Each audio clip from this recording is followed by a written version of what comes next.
Hey everyone, I'm Brenda Edwards. Life has a way of throwing some serious curveballs, and maybe my story can help someone else dealing with family drama. You're really going to do that here. My brother-in-law James shoots me his usual judgmental look as I quietly check my blood sugar before our weekly family dinner. I've managed type 1 diabetes since I was 8 years old. But ever since I married Michael last year, James acts like I'm putting on a show. James, she needs to do this, Michael says, though I can hear the wariness in his voice. Defending me has started to wear him down.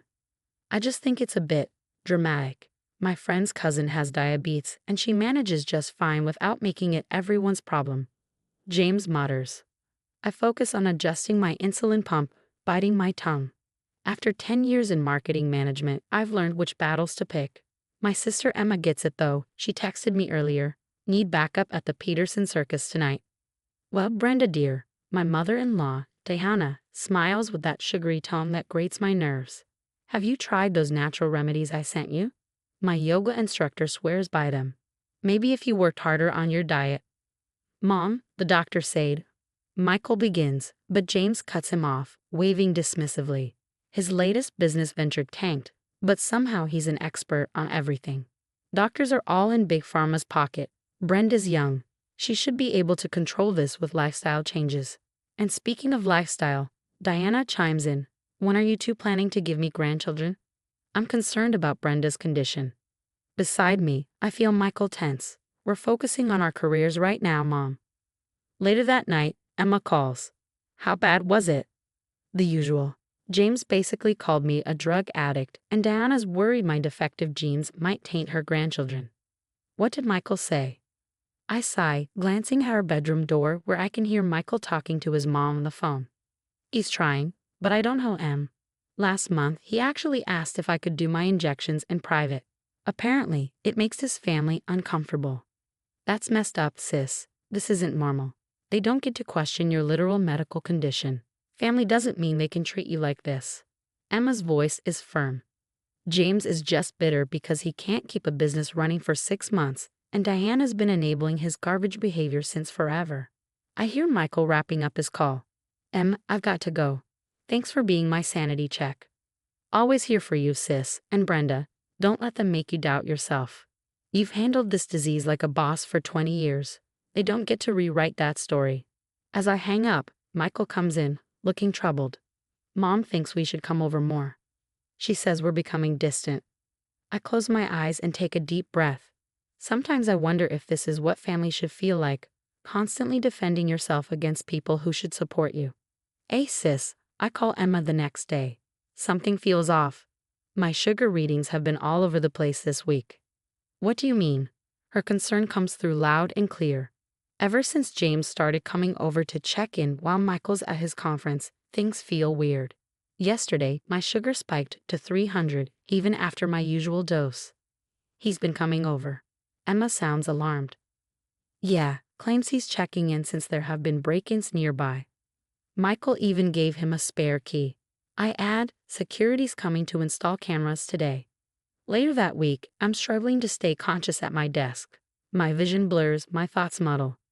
A coworker notices and grabs my arm. Brenda, you look terrible. Your hands are shaking. I barely manage to check my glucometer. It reads 450. That's impossible, I whisper, feeling my knees give out. The rest is a blur. Sirens, paramedics, bright hospital lights, voices saying words like severe hyperglycemia, and could have died. When I wake up in the ICU, Michael is by my side, clutching my hand, his face pale and stricken. Baby, I'm so sorry. I should have listened. James. What about James? I struggle to sit up, my heart monitor beeping faster. Michael looks crushed. The security footage. Emma checked it while you were unconscious. He's been replacing your insulin with water. Mom knew. She helped him plan it. My world spins as I process his words. What? There's video. Michael nods grimly, holding a tablet.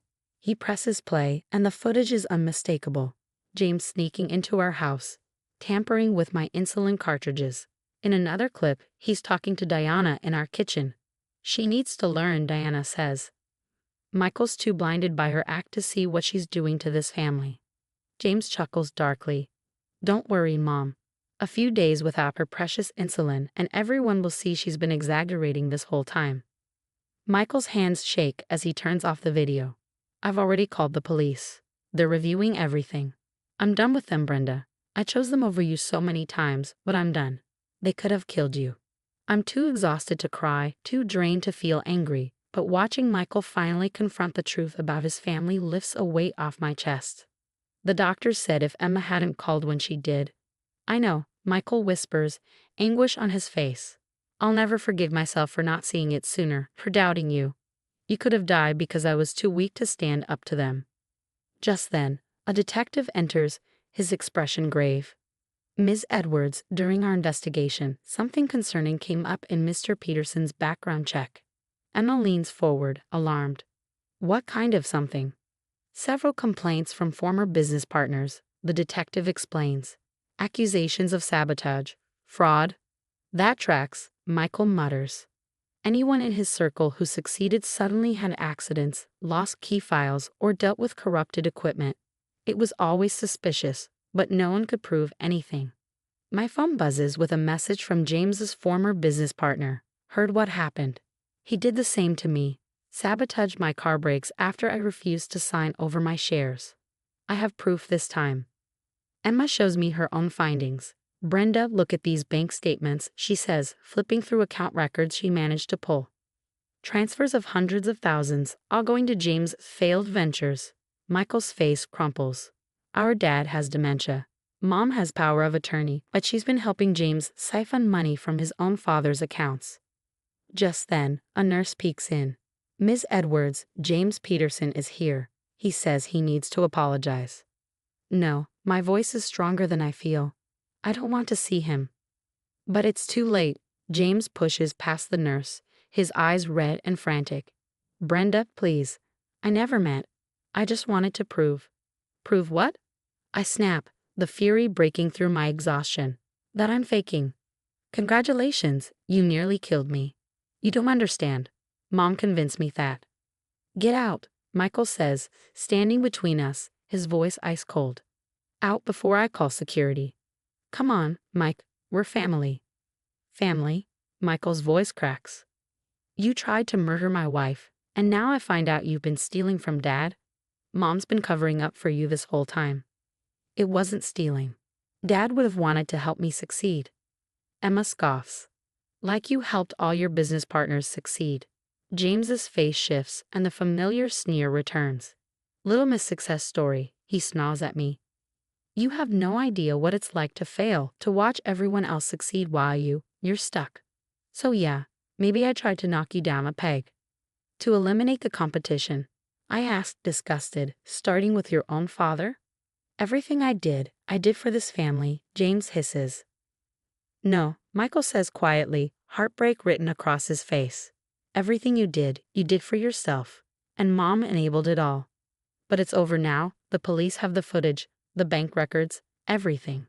James lunges forward, but security arrives just in time, dragging him out as he screams about loyalty and betrayal. When the door finally closes, Michael turns to me, his face broken. I chose wrong, Brenda. Every time I let them make me doubt you. Every time I stayed silent to keep the peace. I chose wrong. But never again, I say, taking Michael's hand as we watch James being led out of the hospital in handcuffs. Sometimes karma needs a little help from security cameras and bank records. Breaking news flashes across the screen. Local businessman James Peterson sentenced to 15 years for elder abuse and investment fraud. I turn up the volume, watching my former brother-in-law being taken away, satisfaction settling in. Just then, my phone rings. It's Diana. Brenda, please, she says, her voice frail and desperate. The family's falling apart. James's wife left with the kids. The country club revoked our membership. Everyone's talking. Sounds like consequences to me, Diana. Can't you ask Michael to speak to us? His father keeps asking for him. Oh, you mean the father you helped steal from? That's rich. Just then, my phone buzzes with an email. Guest who just made department head. I cut her off, grinning. You're talking to the youngest marketing director in company history. Look at you, thriving while they're diving. Emma texts me as I read aloud. And by the way, your diabetes advocacy group got featured in the Times. Diana, I have a life to live. One that doesn't involve people who tried to kill me. We never meant it. Brenda, please, the social services investigation is ruining us.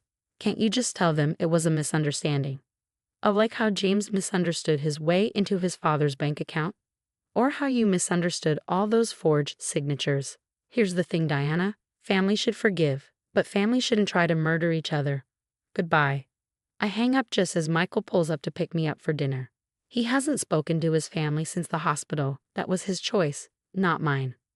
James's sentencing was today. I tell him as he settles in beside me. 15 years. Michael nods, his expression grim. Dad's nursing home call, he adds.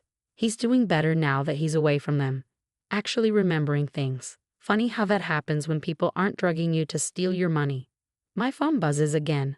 Another message from Diana. Please, everyone's abandoned us. The church committee asked me to step down. James's wife won't let us see the grandkids. I show Michael the message and he deletes it without reading. You know what's crazy? I say, watching the news recap James's fall from grace. They really thought they'd get away with it, all of it. They always did before. Dad's money, mom's influence. There were never any consequences, until they messed with the wrong diabetic. I smile as Emma sends me a new photo. Diana leaving the social services building, hiding her face from reporters. No more charity galas, no more social clubs. Just a lonely woman, now stripped of her illusion of control and respect. Ready for dinner? Michael asks. That new place downtown? I smile. Yeah, just let me check my insulin. My real, untampered insulin.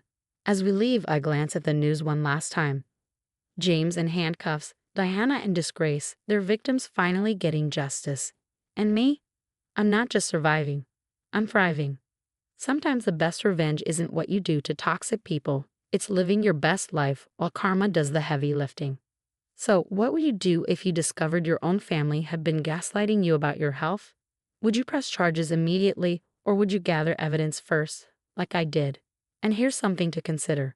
Was Michael partially responsible for enabling his family's behavior by not standing against them sooner? Should he have seen the red flags? I'm curious to hear your stories of dealing with toxic family members and how you handled betrayal from those who were supposed to protect you. Did you cut ties completely or try to maintain a relationship? Leave your thoughts in the comments below.